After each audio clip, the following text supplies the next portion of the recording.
Remember this? I promised you that we were going to park it and come back to it, our little progression chart, to see where the types of videos fill into the sections, the stages of the relationship progression, from awareness to credibility to selection.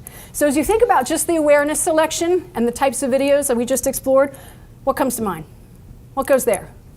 Profile overview. Profile and what was the other one that you said? Profile and overview. Product demo? No, not yet. Not for awareness. Rarely for awareness. We'll show you where that goes. Here are a couple of ideas. The fun and shareable ones. David Beckham, take your dog to work. Those are the ones that it's the shareable part that comes up there.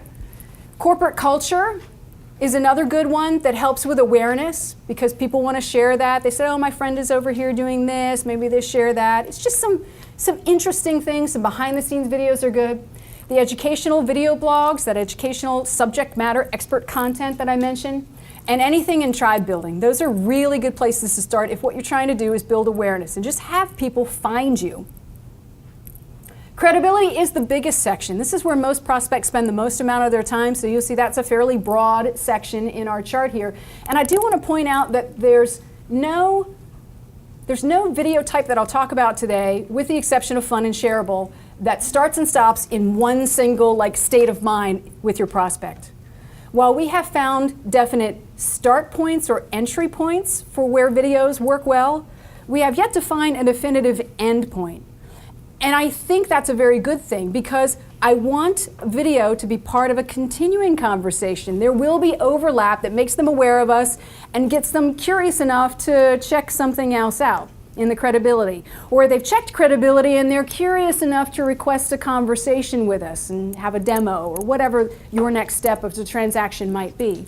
So very distinct entrance points, sometimes not so distinct exit points, and that's okay. And Brandon probably talked about this as well in the importance of two-way conversations. You do ideally want a dialogue, not a monologue. So keep that going with a smooth and comfortable flow to the next stage of the relationship.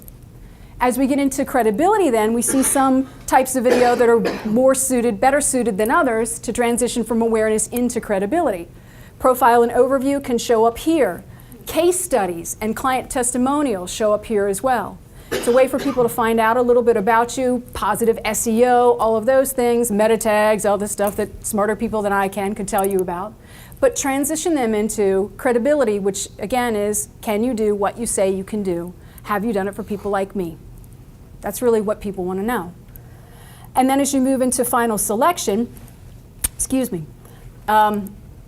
there are three more types that work very well here, and this is where your process and your product demos come up. They're usually picking then between something they will buy from you, or are they going to get it from you, or buy it from a competitor, or not buy it at all. So these show up later in the sales funnel than many people expect, but hopefully by now it makes sense why they show up there. This is one of the last things that people will do often.